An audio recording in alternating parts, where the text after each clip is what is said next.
नमस्कार. एका प्रसिद्ध विचारवंताने म्हटलंय की माणूस अपयशाने संपत नाही, तर तो जेव्हा प्रयत्न करायचे सोडून देतो तेव्हा तो संपतो. पण मला सांगा, रात्रंदिवस कष्ट करूनही काही लोक मागेच का राहतात आणि काही लोक मात्र यशाची शिखरे कशी सर करतात?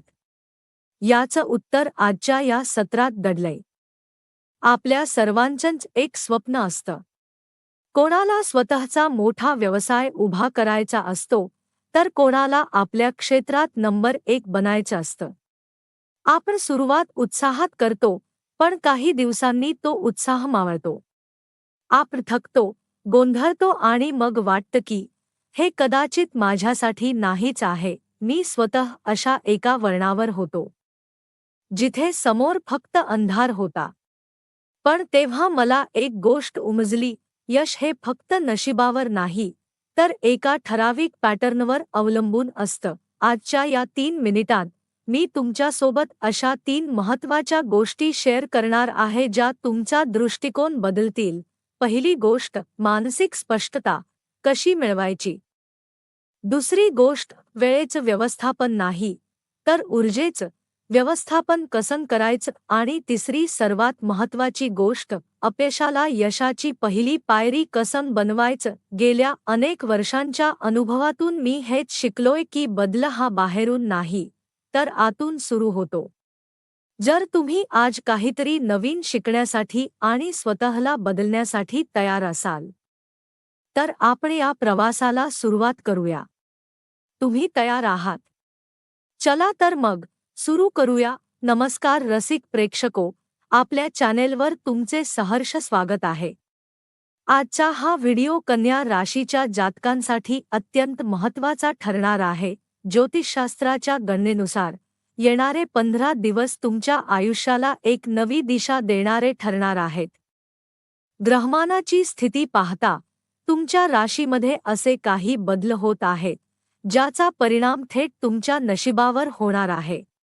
आज आपण अशा 3 प्रमुख घटनांबद्दल बोलणार आहोत, ज्या येत्या 15 तुमच्या बाबतीत निश्चितपणे घडतील. ही भविष्यवाणी म्हणजे काळ्या दगडावरची पांढरी रेघ आहे. त्यामुळे हा व्हिडिओ शेवटपर्यंत नक्की पहा.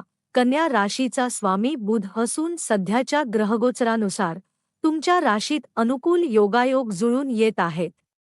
विशेषतः धनस्थान आणि भाग्यस्थान प्रबळ होत असल्याने गेल्या अनेक महिन्यांपासून रखडलेली तुमची कामे आता मार्गी लागणार आहेत. नशिबाची साथ आणि कर्माची जोड यांचा सुरेख संगम या काळात पाहायला मिळेल.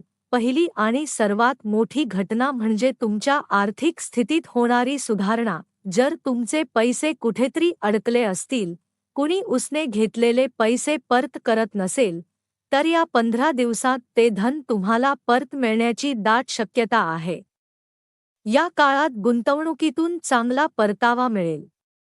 अनपेक्षित मार्गाने लक्ष्मीचे आगमन होईल, ज्यामुळे तुमची अनेक प्रलंबित देणी किंवा कर्ज फिटण्यास मदत होईल.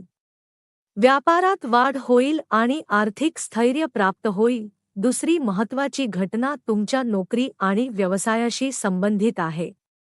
जे लोक नोकरीच्या शोधात आहेत, त्यांना त्यांच्या आवडीची आणि सन्मानाची नोकरी मिळण्याचे योग आहेत. जे आधीच सेवेत आहेत, त्यांना वरिष्ठांकडून शाबासकी मिळेल किंवा पदोन्नतीची वार्ता कानावर येईल. तुमच्या बुद्धिमत्तेचा आणि कष्टाचा योग्य मोबदला मिळण्याची ही वेळ आहे.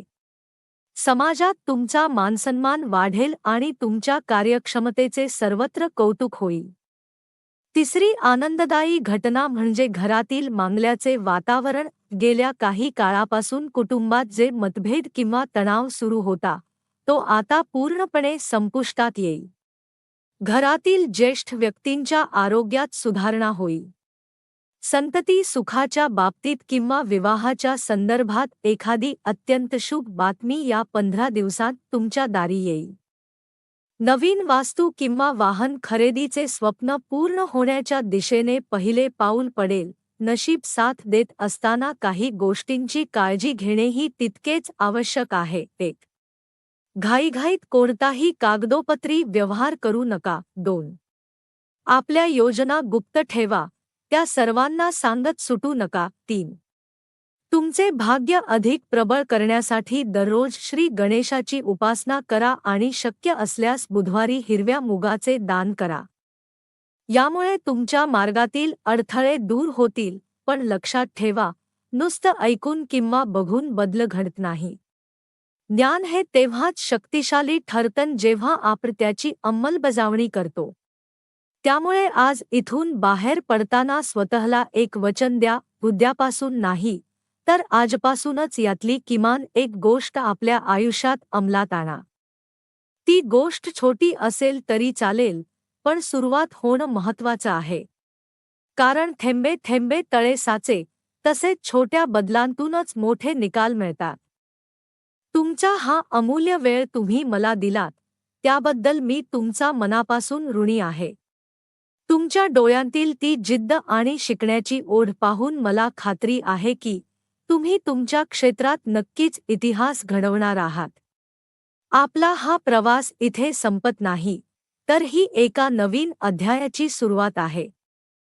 तुमच्या यशाच्या बातम्या ऐकण्यासाठी मी नेहमीच उत्सुक असेन. जाता जाता इतकंच म्हणेन, ध्येय गाठण्यासाठी पंखात बळ असण्यापेक्षा मनात जिद्द असणं जास्त गरजेचं असतं. स्वतःवर विश्वास ठेवा, मेहनत करत राहा.